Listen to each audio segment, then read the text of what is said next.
Okay mga lods, meow, meow, meow, meow. Okay, so bibigyan ko muna kayo ng isang magandang refresher dito kung di nyo pa napanood yung isang content natin for today's video. So, ngayon po, nagkakaroon po tayo ng trouble in paradise na nangyayari.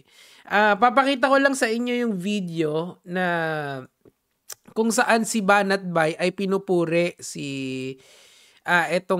eto last month to Sige, panoorin natin. Very nakakatawa dahil sa kanyang meow-meow. Pero gayunpaman, pag ito nagsalita ng seryoso, napakatalino nitong batang to. Napaka-logical nitong batang to. At higit sa lahat to ay may paninindigan ito, matapang, may bayag ho ito. Anyari? Meow, meow, meow, meow. Meow, meow, meow, meow, meow. Anong nangyari? Unang sabak pa lang yun ng rally na sabi, kasi nga hinipe nyo masyado, hilaw na hilaw pa yung bata na yan. Si Kiko Barsaga, hindi naman yan si PB Barsaga, yung tatay niyang abogado. Kagaya mo, drop out din yan ng school, Banat Bay. So wala kang aasahan talaga dyan. Kumbaga magaling lang sa salitaan yan. Parang tayong dalawa, magaling tayo sa salitaan. Pero hanggang doon na lang tayo. Ako, aminado naman ako doon. Meow, meow, meow, meow. So, sana mapanood niyo yung huling content ko rito. Ilalagay ko sa baba para pwede niyong i-post. Tapos panoorin niyo yung banat natin doon para pag-play niyo rito, mapapagano kayo, mapapakagat kayo sa... Kasi hinalukay ko talaga tong mga papuri niya kay dito sa bata na to, dito kay Boy Roblox. Wala tayong magagawa. Ngayon, nagkaroon sila ng sagutan. So, 'di ba, yung nag-reply na kasi si Boy Roblox kay Banat Bay. Ang sabi niya gano'n, nakalimutan mo na ba na may hearing at session rin ako sa Kongreso? Pero nung tinanong siya bakit siya late doon sa hearing niya, ang sabi niya naglalaro lang daw siya. So clearly, meron doon conflict. Kung nasaan yung conflict na yun, ewan ko. Ano ba talaga ginagawa mo, boy? Umuwi ka ng maaga, sabi ng mga ka-DDS mo. Tapos nag-computer ka, tapos na-late ka pa doon sa trabaho mo or doon sa ethics complaint mo. Kasi alam niyo mga lods kami, alam nyo naman ako, nademanda ako. Hindi ka talaga pwedeng malate dyan, especially pag ikaw yung nirereklamo. Kailangan nandun ka ng maaga, wala kang choice. Pero etong bata na to, andun siya na late, diba? Kasi daw nagko-computer siya. Diba? So ano ba talaga totoo doon, boy? Ngayon, ako dito, hindi naman sa sumaside ako kay Banat Bay, pero naaawa ako kay Banat Bay. Kasi, alam nyo kasi, ang trabaho ng vlogger, hindi ko naman sinasabing employed siya, pero as part of yung makinarya ng propaganda, kailangan talaga magaling kang humalik ng puwet. As in talagang yung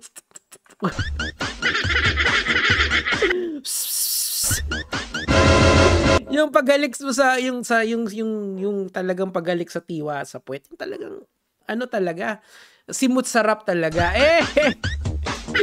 Ang problema lang, I mean, kunyari ako, aminado naman ako na meron ako mga pinupuri na mga politiko. Halimbawa, si Hontiveros at saka si Leni Robredo, si Kiko Pangilinan, si Bam Aquino, ang Tulfo Bros, di ba? Alam nyo naman yan. Aminado naman ako doon. Paminsan, hindi ko sinusuportahan yung kanilang mga positions kasi hindi ako agree, 'di ba? Pero kadalasan okay ako sa mga ginagawa nila, 'di ba? Recently lang, alam niyo 'yan kay Sir Rapi tsaka kay Sir Erwin, 'di ba? Or kay Risa Ontiveros mas madalas at tsaka kay Kiko, 'di ba? Aminado naman ako doon. Kaso yung hugot ko doon talaga, at least yung mga sinusuportahan ko walang flood control, 'di ba? Walang yung hindi kung may kalokohan man, hindi yung kalokohan ng mga amo nitong si Banat Bay, mga kaibigan. Kaibigan. Ngayon kasi, naiintindihan ko in that way si Banat Bay. Naiintindihan ko yung galaw niya. Pero kasi ngayon, masyadong hilaw pa yung sinusuportahan niya.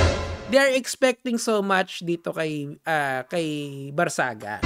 Si Barsaga is a career politician at this point in time. Kaso, siya yung nandyan lang sa posisyon kasi yung pamilya niya nandun na sa posisyon.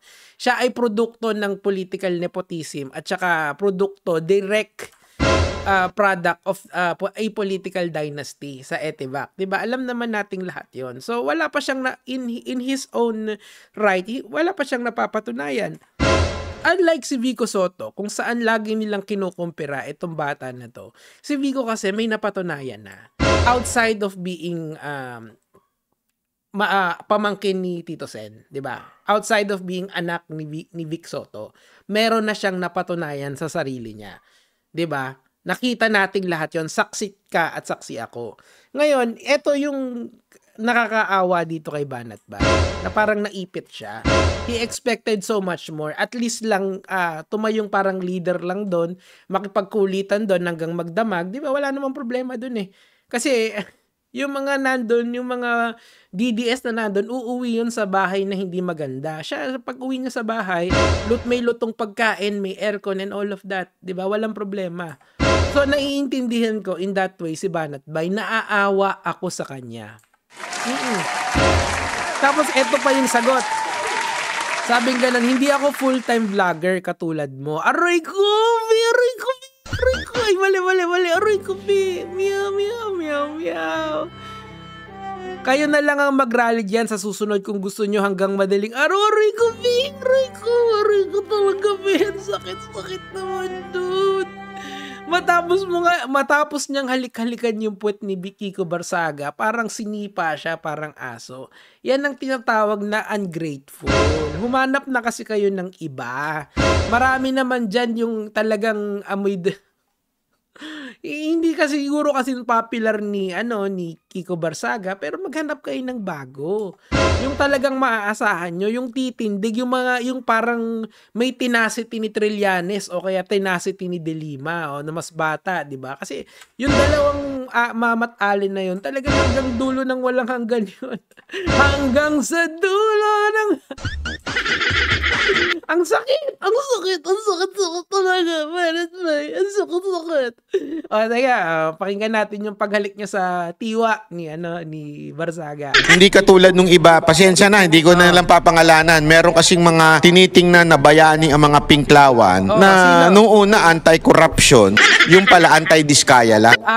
Si Vico Soto, aray ko naman, aray ko.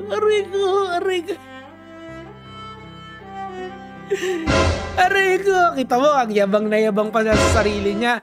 At least si Vico Soto may napatunayan. Eto, mag-i-stay na lang ng 3 oras, 4 na oras, inalisan agad kayo. Pagkatapos ng interview, bumansin, aray ko. Biruin mo, yung paghalik mo sa puwet ni Kiko Barsaga, sagad-sagad. Pati yung mga at sa Gedli, dinilaan mo sobra, tapos iniwanan ka. Pag-iwan sa'yo, nilaglag ka pa, aray ko! Ay, laglag! Aray ko, be. Tuloy. Nawala yung bayag nung pinupuntirya na ni Diskaya yung mga sino ba yung binibigyan nila ng pera. Eto nga nawala yung bayag nung nung mag-iisang oras na, time's up! Uwi na! Sabi ko nga sa inyo, this is, alam mo yung hindi nagtutugma yung sinasabi sa ginagawa. 'Di ba? Ang ini-imagine nila kay Kiko Barsaga is the hero of the Gen Z DDS. Kaso wala, talagang supot. Nag-fizzle out. Ganun talaga, Banat Bay. Hanap na lang ng iba. Tuloy na natin yung paghalik niya sa tiwa. Alam mo, kahit ako na-frustrate. Na-frustrate kasi idol ko yun. Gustong-gusto ko yung mayor na yun. Paano ngayon yan? Si Barsaga, hindi mo na rin idol. Iniwanan ka. Aray ko. Meow. Dali. Pero hindi ko na lang papangalanan. Hindi, totoo. Gusto ko yung mayor na yun kasi napakalinis nung mayor na yun. Paano yan? Iniwanan ka, nilaglag ka pa ngayon. Balik loob ka na kay Vico. Magbalik loob ka na, Banat Bay. Wala na. Yung hopes nyo sa 2028, medyo nababawasan. Alam nating dalawa na may Gen Z factor yan. Ang problema na lang, yung Sara Duterte ba, mabubuhat ba ng buong Mindanao, Visayas yan? Kasi kapag ka merong nang tumapat dyan, wala na. Meow, meow, meow, meow. Ay, mali. Meow, meow, meow, meow. Napakatino daw yan sa kanilang syudad. Gayunpaman, itong mayor na ito ay alam natin na hindi gusto ang mga diskaya. Wala naman akong problema doon. Okay lang. Pero sana hindi siya tumigil doon. Kita mo. Actually, yung state of the nation ngayon, state of the city ngayon ni Vico Soto, may pinangalanan siya mga bago, yung sa COA. Now, of course, let's end this by reading yung sagot ni Banat Bay dito. Meow, meow, meow, meow. Bago ka magkomento sa mga pinanood mo sana yung buong video ko. Wala siyang oras narinig niya lang na tinatrash talk mo siya ano yan, Gen Z yan Gen Z yan na maiksi yung attention span. Ganun talaga. Hindi ka naman siguro gullible at ng mga sulsulero at sulsulero. Ang point dito kasi, pinuri mo nung una, tapos dinown mo nung paglabas na hindi pala siya yung ini-expect mo. Masakit yon para sa kanya kasi hindi naman siya sanay tumanggap ng criticism galing sa mga tagahalik ng puwet niya Siguro sa mga kagaya ko, okay lang kasi wala naman siyang paki sa akin, wala rin akong pakialam sa kanya. Pero expose siya sa mga debunks ko. Yun ang pinagkaiba. I said this as sentiments of the people who was in the rally, yung mga DDS, they were expecting you to lead us, so do I. Wala, hindi naman leader yung bata na yan Ano yan?